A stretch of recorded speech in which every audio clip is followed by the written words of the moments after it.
ഇതൊരു കിണറായിരുന്നു. ആദ്യകാലത്ത് ഇവിടെ ഒരു കിണറുണ്ടായിരുന്നു. ആ കിണറിൽ നബി സല്ലല്ലാഹു അലൈഹി വസല്ലം കാല് താഴോട്ട് ഇങ്ങനെ ഇട്ട് നമ്മൾ പണ്ട് കാലത്ത് ചെറുപ്പത്തിൽ നമ്മളൊക്കെ ഇരുന്നിക്കല്ലോ, അതുപോലെ നബി സല്ലല്ലാഹു അലൈഹി വസല്ലം കാല് താഴോട്ട് ഇട്ടുകൊണ്ടിരുന്ന കിണർ. ഞങ്ങളുടെ വലതുഭാഗത്ത് ആരുണ്ട്?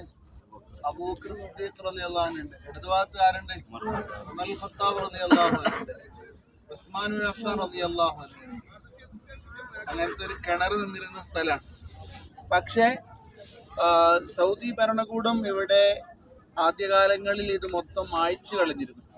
ഇങ്ങനെ ഒരു അടയാളം തന്നെ എന്താക്കിയിരുന്നു, എടുത്തു കളഞ്ഞു. ഇപ്പം വിഷന്റെ ഭാഗമായിട്ട് അവരെന്താക്കി, ഈ സ്ഥലം പ്രത്യേകമായി പരിഗണിച്ചുകൊണ്ട് നമുക്ക് കാണിച്ചു തരണം. അവൻ നബി സല്ലല്ലാഹു അലൈഹി വസല്ലം ഇരുന്ന, സിദ്ദീഖ് റളിയല്ലാഹു അൻഹു കൂടിയിരുന്ന, ഉമർ ഖത്താബ് തങ്ങൾ കൂടിയിരുന്ന, ഉസ്മാൻ ഇബ്നു അഫ്ഫാൻ തങ്ങൾ കൂടിയിരുന്ന, എല്ലാവരും കാല് കിണറിലേക്ക് ഇട്ടിട്ട് ഇങ്ങനെ ഇരുന്നു കൊണ്ട് കിസ്സ പറഞ്ഞൊരു സ്ഥലമായിരുന്നു ഇത്.